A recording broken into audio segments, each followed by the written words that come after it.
Hello everyone. मैं आज आपके सामने फिर से हाजिर हो गई हूँ। नमस्कार, good morning, how are you? I hope you all are fine. मुझे जो लोग पर्सनली जानते हैं वो ये मुझे ज़रूर बोलते हैं कि आप हमेशा इतने हैप्पी कैसे रहते हो। कुछ लोग ये कहते हैं कि क्योंकि आपकी लाइफ में कोई ट्रबल नहीं है इसलिए आप इतना हैप्पी रहते हो। तो मैं यस, आई मस्ट से कि ईश्वर की बड़ी कृपा है मेरे ऊपर। लेकिन फिर भी मैं एक बात कहना चाहूँगी कि इस पृथ्वी पे जिसने जन्म लिया है उसके जीवन में कोई ना कोई एक कष्ट तो होता ही है, क्योंकि परफेक्ट लाइफ नाम की कोई चीज़ एग्जिस्ट ही नहीं करती है। परफेक्ट लाइफ कोई होती ही नहीं है। परफेक्ट लाइफ हमें बनानी पड़ती है। पहली बात, अगर आप बोलें कि इस धरती पे कोई ऐसा व्यक्ति है जिसकी सारी ख्वाहिशें पूरी हो गई हों, तो मैं कहूँगी कि हज़ारों ख्वाहिशें ऐसी कि हर ख्वाहिश पे दम निकले।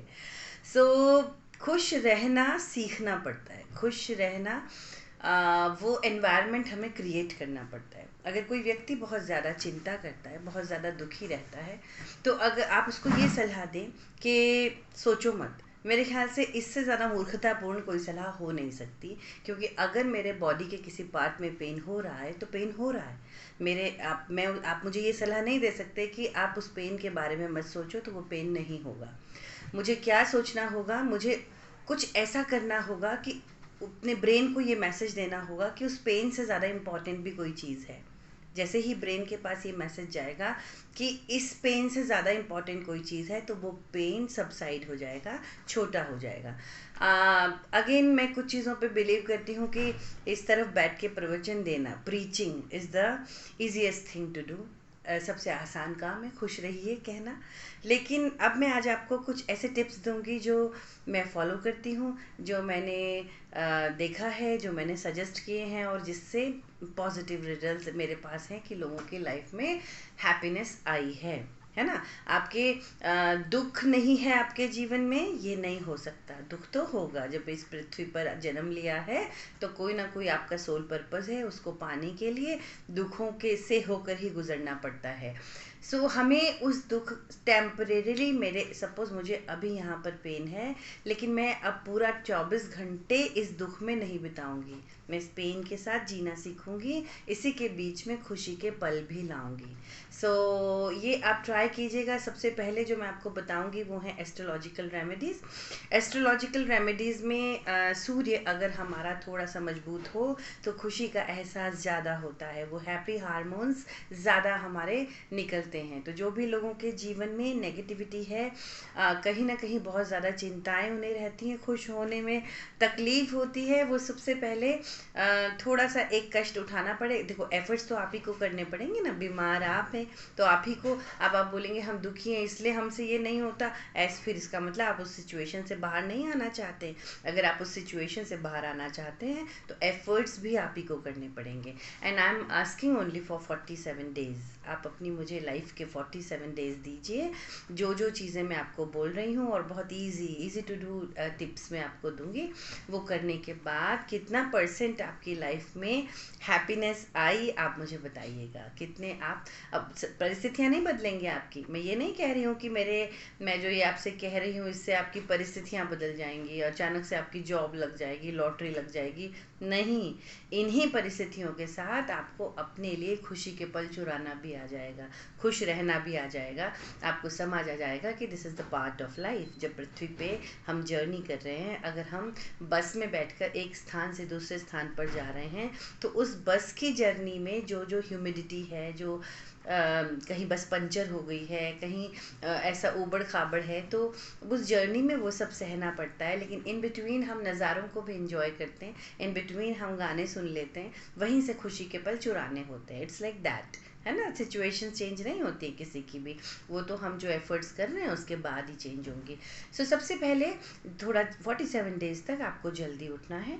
रोज़ सूर्य नमस्कार, सूर्य को नमस्कार करना है, जल चढ़ाना है, सूर्य की आंखों में आंखें डाल के देखना है और वहीं पे खड़े होकर 21 मिनट तक सूर्य का जो मंत्र आपको आता है, ओम सूर्याय नमः, ओम गृणी सूर्याय नमः, ओम आदित्याय नमः, जो मंत्र आपको आता है, अदरवाइज गायत्री मंत्र आपको 21 बार वहाँ खड़े होके बोलना है।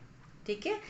एक मंत्र है जो बहुत मैजिक करता है आपकी लाइफ में, वो आपको 5 मिनट तक बोलना पड़ेगा। वो है ओम गिली स्वाहा। ये मैं नीचे डिस्क्रिप्शन में आपको मंत्रों के नाम दे दूंगी।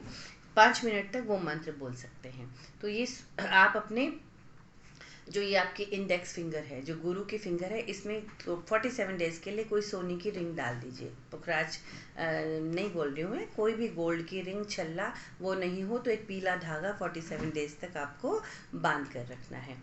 ये तो हो गए आपके एस्ट्रोलॉजिकल रेमेडीज़ जो आपको ये करना है। नेक्स्ट थिंग आपको क्या करना है, खुश रहने के लिए सबसे पहले प्रॉपर ऑक्सीजन, आपकी ब्रेन को, आपकी बॉडी को प्रॉपर ऑक्सीजन ज़रूर चाहिए। तो अगर आप रनिंग कर सकते हैं, 5 मिनट्स की 10 मिनट्स की रनिंग कीजिए, जंपिंग जैक्स कीजिए, आप प्राणायाम कीजिए, ब्रीदिंग एक्सरसाइज कीजिए, 5 मिनट गहरी सांस अंदर लीजिए, छोड़िए, अपने ब्रेन को प्रॉपर ऑक्सीजन दीजिए। अगर पॉजिटिव मैसेजेस के साथ दे सकते हैं तो बहुत अच्छा, नहीं दे सकते तो simple pranayama is must. 47 days आप ये करने वाले हैं। इसके बाद आपने ढूंढना है क्या एक चीज़ ऐसी है जो करने से आप बहुत खुश होते हैं। जैसे आज बहुत सैड है तो इन 47 डेज एक तो आपने कपड़े बहुत अच्छे पहनने हैं, आप माने या नहीं माने, कपड़ों का हमारे मूड पर बहुत फ़र्क पड़ता है। आपने डल बोरिंग कपड़े नहीं पहनने हैं। आपने जब भी आपको लगे कि बहुत ज़्यादा सैडनेस आ गई है, प्रॉपर एक डार्क सी लिपस्टिक लगाइए, तैयार हो जाइए। अगर आप मेल हैं तो खुद को देखिए एकदम स्टाइलिश से थोड़े कपड़े ज़रूर पहनने, मन कर रहा हो या नहीं कर रहा हो, अच्छे कपड़े पहनिए जो जिनको पहन के आप फिट महसूस करते हैं, कंफर्टेबल महसूस करते हैं, जिन्हें पहन के आपको कॉम्प्लीमेंट्स भी मिलते हैं, जैसे यू आर लुकिंग ब्यूटीफुल। सो ये पता नहीं कहाँ से एक हैप्पीनेस ले आता है, एक कॉन्फिडेंस ले आता है हमारे अंदर। गर्ल्स हैं तो प्रॉपरली तैयार ज़रूर होइए। आपको कहीं जाना हो, नहीं जाना हो, घर में बैठिए, अपने लिए तैयार हो जाइए, पर होइए ज़रूर। पूरा दिन ट्राउज़र में नहीं निकालना है। सो ये एक चीज़ आपको ज़रूर करनी है। नेक्स्ट जो थेरेपी है, जो इतने टाइम से लोग करते हैं, लाफ थेरेपी, आपको जो है लाफिंग थेरेपी को करना है। अगेन आपको दिन में एक बार ज़ोर ज़ोर ज़ोर से नकली हंसी, हंसने का मन नहीं कर रहा है पर हंसी है, सो वो एक लाफिंग थेरेपी आपको ज़रूर करनी है। मैंने बोला कोई ना कोई एक ऐसी चीज़ ढूंढिए जिसको करने से आप बेमन, आप बहुत दुखी होने से भी वो एक काम तो कर लेते हैं। जैसे लोग गाने सुन लेते हैं, और कुछ लोगों को शॉपिंग करके, विंडो शॉपिंग करिए, मतलब नहीं खर्चा करना है, जस्ट तैयार होइए, जाइए और देखिए दुनिया में कितनी खूबसूरत चीज़ें हैं जो ख़रीदने के लिए उनकी लिस्ट बनाइए दिमाग में कि ये मुझे परचेज़ करना है। सो एक विंडो शॉपिंग कर लीजिए, दैट इज़ वेरी मस्ट, ये ज़रूरी है आपका। तो ट्वाइस इन अ वीक और thrice in a week you can do that. आप ऑनलाइन शॉपिंग भी कर सकते हैं और ज़रूरी नहीं है खर्चा करना, है ना। बहुत सारे जैसे खूबसूरत सी रिंग्स अगर आप पहनते हैं, ईयर रिंग पहनते हैं, मेल अगर आप हैं तो उनको गैजेट्स का बहुत शौक होता है, एनीथिंग, सो डू दैट। इसके बाद आपने क्या करना है, जो बहुत अच्छे से निकल के आया है, dance is a very good therapy. आप अपना रूम बंद कीजिए, और आप बहुत सैड हैं तो भी आप गाना बजाइए, आपको बहुत गाने का शौक नहीं है, भजन चलाइए, आप भजन पे डांस कीजिए। जो ये है ना, कुछ भजन तो मॉडर्न बहुत ही अच्छे हैं, उनके अपने आप ही रिदम के साथ यू फील सो एक पूरे दिन में एक बार 5 मिनट के लिए डांस भी आपको करना है। और इससे क्या होता है कि आपको अपने आप को एक चीज़ याद दिलानी है सोने से पहले, I am the soul, I am not the body. मैं सिर्फ ये बॉडी को लेके आई हूँ, सोल हूँ मैं आत्मा हूँ, और ये बॉडी क्या है, ये वो बस है जिसमें मैं जर्नी कर रही हूँ। मैं तो अंदर बैठी हूँ, मैं तो सोल हूँ। So I am the soul, not the body, not the emotion. अगर ये फीलिंग आप रोज़ अपनी खुद याद दिलाएंगे, सो ये तो ठीक है, मतलब ये इस जर्नी को मुझे देखना है, इस जर्नी में पंक्चर हुआ है तो इसका टायर भी रिपेयर होगा, अगर ऐसा कर सकते हैं तो। लेकिन जो लोग बहुत सैड होते हैं वो ऐसा सोचने में भी उन्हें गुस्सा आता है कि ऐसे फालतू बातें हमसे मत कीजिए। लेकिन अपने आप को धीरे धीरे से आदत डलाइए कि I am the soul, I am not the body, I am not the emotion. So लोगों से इफ़ेक्ट होना धीरे धीरे कम हो जाता है कि मेरी ये सोल जर्नी है, और इन लोगों से मैं जो इस सामने है, जो सिचुएशन है, शायद यही मेरा लर्निंग पॉइंट हो, शायद यही मेरा वो लेसन हो जो यूनिवर्स मुझे देना चाहता है। सो मैं ऐसा क्या है, अगर हम स्टक हो गए हैं किसी एक सिचुएशन में, बार बार वही सिचुएशन हमारे सामने आ रही है, तो मैं ये हमेशा बोलती हूँ कि दिस इज़ लाइक क्लास 4। आप क्लास 4 4 में जब तक पास होंगे नहीं, क्लास 5 में आपको भेजा नहीं जाएगा। क्लास 4 में आप पास इसलिए नहीं हो रहे हैं because you are not getting the lesson what universe want to give. आप उसके सिलेबस को समझ के उसको पास नहीं कर रहे हैं, इसलिए क्लास 5 में जा नहीं रहे हैं। सो अब एनालिसिस कीजिए कि इस सिचुएशन में 1.5 साल, 2 साल, 3 साल मुझे हो गया, सेम सिचुएशन है, कुछ भी चेंज नहीं हो रहा है। सो इसका मतलब यूनिवर्स कोई लेसन मुझे देना चाहता है। वो लेसन क्या है?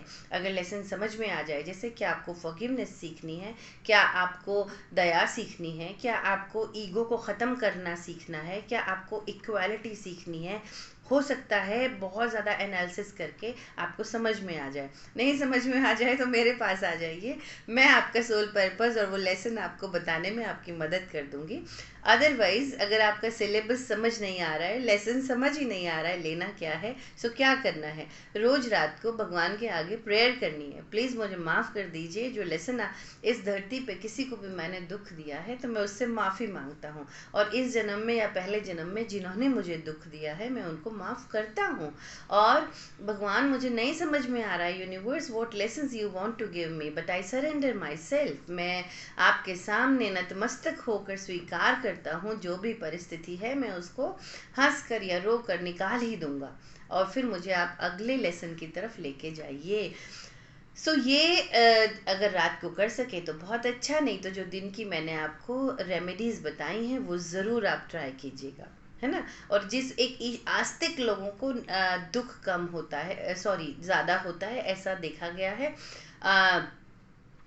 सॉरी नास्तिक लोगों को दुख ज़्यादा होता है, और जो आस्तिक लोग होते हैं, आस्तिक से मेरा मतलब ज़रूरी नहीं है कि आप 10 घंटे 16 घंटे पूजा करते हो, मतलब कहीं ना कहीं एक यूनिवर्सल पावर पे जब हमको एक विश्व, कोई तो है जो इस दुनिया को चला रहा है, कोई तो है जो सबके हिसाब किताब रखता है, कोई तो है ना। अगर ये फील हमारे अंदर है तो हम बहुत जल्दी नेगेटिव सिचुएशन से बाहर आ जाते हैं।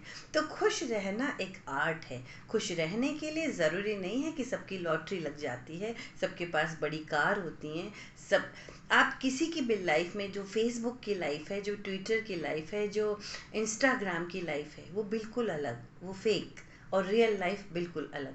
तो किसी की अगर कोई गोवा में घूमता आपको दिखाई दे रहा है तो please please believe on me, ज़रूरी नहीं है कि वो उतना खुश है जितना वो फेसबुक पे खुद को दिखा रहा है। और जिन लोगों का कोई फेसबुक में वो कोई पिक्चर शेयर ही नहीं करते, वो बताते ही नहीं कि वो कहीं घूमने गए हैं, तो आपको क्या लगता है कि वो कहीं घूमने नहीं जाते, वो कभी खुश नहीं होते हैं? पर उनको नहीं लगता कि इसका उनका अपना स्टाइल है रहने का। तो किसी की आर्टिफिशियल लाइफ से इन्फ्लुएंस होके तो दुखी कभी मत होइएगा कि वो इतना हैप्पी है, आपको नहीं पता, वो अपने वुंड्स आपको दिखाता नहीं है, वो अपने घाव फेसबुक पे आपको दिखाएगा नहीं, क्योंकि again I am repeating my words, there is no perfect life. Perfect life हमको बनानी पड़ती है, इसी के बीच में ऐसा ही रहेगा, सब कुछ ऐसा ही रहेगा, इसके बीच में मुझे खुश रहना सीखना पड़ेगा। क्योंकि आप ये मान के चलिए, वो एक गाना है ना, मैं उस पर बहुत बिलीव करती हूँ कि जियो तो फिर ऐसे जियो जैसे कि आखिरी हो, लाइक कि ये जो लाइफ है, ये this is the last day, this is the last day, कल सुबह मेरी आँख नहीं खुलेगी। अगर ये भाव धीरे धीरे अपने मन में ले आएंगे तो आज ये पल, इसी पल को आप एंजॉय करना शुरू कर देंगे कि यार अभी खुश तो रह लो। ऊपर वाला बोलेगा कि इतने तुमको नीचे भेजा तो रोते रोते ही निकाल दिया, रोते हुए ऊपर आ गई हो। तो इसको थोड़ा सा ध्यान रख के एक बार ट्राई कीजिएगा, और मुझे 47 डेज़ के बाद कमेंट देके ज़रूर बताइएगा, वापस आइएगा यूट्यूब चैनल पे और मुझे बताइएगा कि कुछ फ़र्क हुआ क्या। आई होप होगा। So all the best from my side, good wishes from my side, I will bless you in my meditations, God bless you.